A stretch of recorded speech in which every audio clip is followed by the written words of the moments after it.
Hello and welcome to another worth your money game review.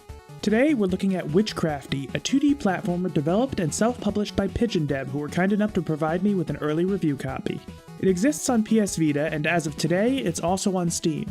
For this review, I played the Steam version of the game.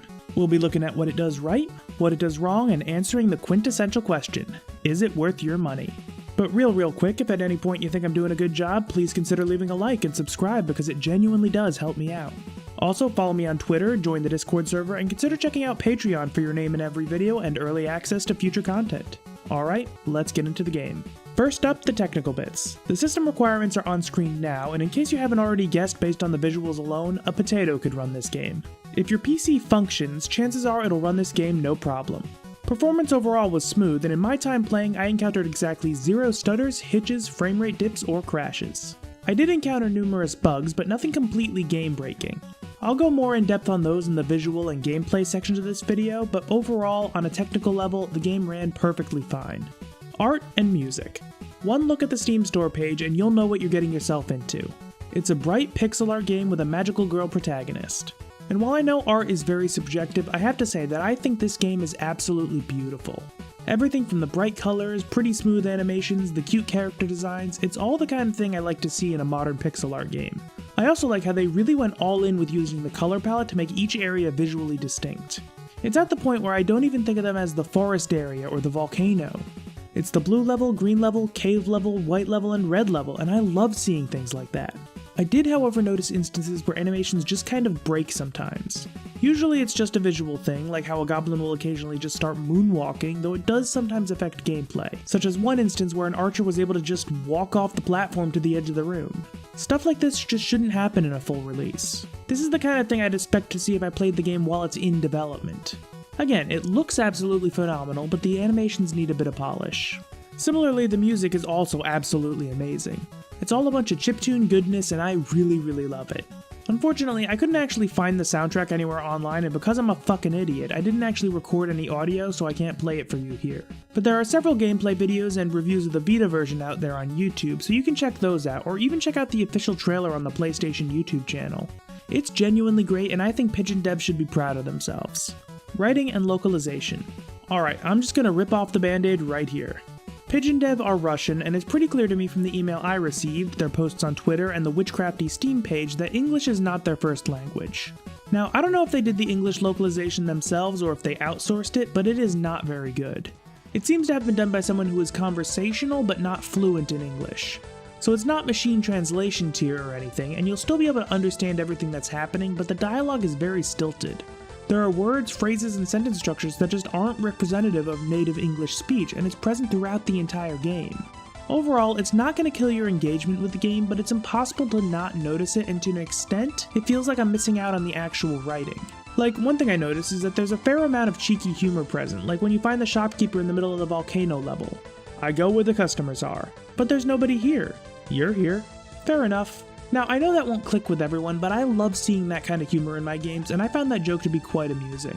But overall, the localization doesn't do a good job of selling any of the goofy bits to the game because I just don't think the translator understood English well enough. I say this all the time, if you're looking to sell a product in a foreign country, get a native speaker to translate. It pays for itself. As far as story goes, it's pretty bare bones. You're going out to find the source of the corruption that's making the forest inhabitants violent. You briefly meet a few people along the way, but it's a pretty straight shot to the end. Not really enough here for me to critique, so I'll just move on. Gameplay. Okay, so I've got very mixed feelings about how this game plays, but my biggest issues are things that could be fixed in the future, so my mixed feelings may become good feelings in the future. As far as length goes, I finished the game in only 3.3 hours, and that includes plenty of deaths. I didn't 100% the game, but I could probably get all the missing collectibles in around a half hour or so. So despite the fact that you're literally a witch in this game, the combat is mostly melee-centric. You run around doing platforming shit and smacking enemies up with your wand. The enemies all have a pattern to their attacks and have noticeable tells in their animation. All good stuff here. You do unlock magical spells and special attacks as you progress through the game, and I won't say they're useless in combat, but I found that overall, the skill throw that goes into using them effectively combined with the very limited mana you'll have at any given time meant that it wasn't really worth going through the effort to actually learn how to use all the magical abilities effectively. So I went pretty much the entire game really only using magic to get through the various obstacles like the crates you light on fire or rocks you blast apart with electricity. It's one of those things where I can lament the fact that it's not more useful, but it's not like the game is worse off for having it. The baseline combat system is pretty fun, and I enjoyed it. Now, PigeonDev calls Witchcrafty a metroidvania. It's not a metroidvania. It does have some light metroidvania elements, but I wouldn't call it one. Basically, the magic spells you unlock will allow you to bypass obstacles and open certain elemental chests. There are a couple of goodies hidden down optional paths in each level, so once you unlock the right spell, you can just go back and grab them. Now, the one thing you have to understand about this game is that it can be quite unforgiving. You start out with only 2 hit points, and you'll often have to go through relatively long stretches of game before you reach a save point. Even once you upgrade your health a bit, certain sections can be very punishing, even with the little healing pickups that are scattered throughout. By the end of my playtime, I had basically given up on killing the enemies and eventually just started doing basically speedrun strats, abusing the iframes from the dodge roll to avoid just about everything, and I actually found that a lot more satisfying. I really like a challenge in my games, so this is something I'm cool with, though due to some things I'll mention a bit later, it's sometimes crossed the line from fun challenge to annoying and frustrating. Exploration is pretty simple. The game is divided into distinct levels. Once you get to the end, you'll move on to the next, as opposed to the thing that actual Metroidvanias do, which is a big sprawling map. Annoyingly, the map is in the 3rd page of your pause menu, meaning you have to press 3 buttons every time you want to glance at it. Seriously, just put it on the first page or give us a separate command to open up the map. The select button on my controller wasn't doing anything. Just saying. The map is pretty straightforward and the levels are all fairly small, so you'll usually know where you need to go. There are some optional side paths that'll typically hold some sort of reward. There are the Lohr books, which give a very quick bit of story content for you and an achievement for getting them all. There's the Forest Heart and Witch's Soul pickups. Grab 4 of a kind and you'll increase your maximum health and mana respectively.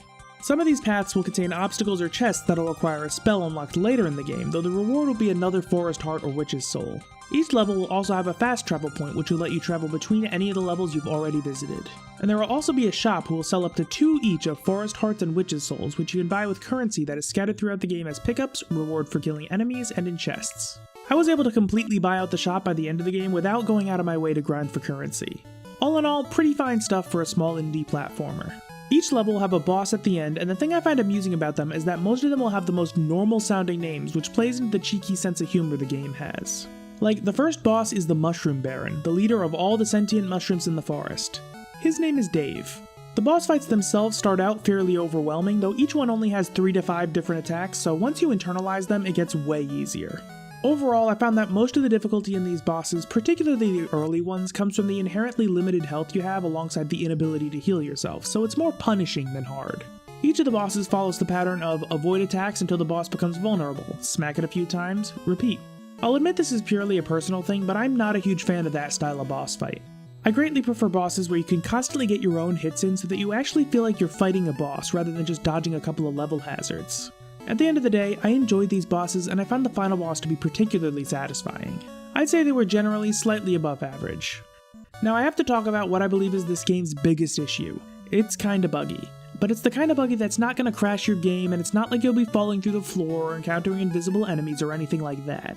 But what's buggy is the actual control scheme, which is a real shame because that is so central to the entire experience. There were 2 very big issues that I can't believe weren't fixed before they started sending out review codes. Firstly, you'll occasionally get stuck partway through the attack animation. If it were just a graphical issue, I wouldn't care too much, but it actually prevents you from attacking, casting spells, or dashing until you jump to reset the character model. That abso-fucking-lutely caused me to take unfair damage and deaths, and that is supremely frustrating. If I can't play the game as intended, that is an issue that needs to be fixed before the game gets released. The other issue is that when things get hectic, there will occasionally be input delay and outright dead inputs. I don't think I need to say that in a game that relies on difficult combat, that's just unacceptable. And the weird thing is, I looked at some gameplay footage from the Vita version, and it doesn't look like these issues were present there. From what I watched at least, the movement seems absolutely perfect, and I kinda wish that's what I got to experience. Now, I don't know the technical factors that go into porting a Vita game to the PC, but it's clear to me that something went fucky during the process, and it's a shame because it really hurts the final product. And it was something that consistently frustrated me throughout my playtime. Oh, and I guess I should mention that the achievement for entering the final level seems to be bugged, but that's minor all things considered unless you're an achievement hunter. So now, conclusions. And I have to say, it kinda hurts to write this segment because I feel like there's a great game here just begging to be let out. I feel like I played a promising beta, not a full game. There's a lot of good here, but those issues with controls are ever present and it's just rough. Now, before I give my final judgment, I would like to point out that there is a free demo available on the Steam page, so do consider checking that out for yourself, as you know what you like a lot more than I do. So if you've ever watched any of my other worth your money reviews, you'll know that I hate traditional review scores. I don't think they really do any good, so I'm going to answer the question that's really on your mind. Is Witchcrafty worth your money? Witchcrafty is available on Steam, and I'm guessing it'll be $4.99 since that's what the Vita version sold for. It's worth noting that the Vita version is no longer available unless you sail the 7 seas.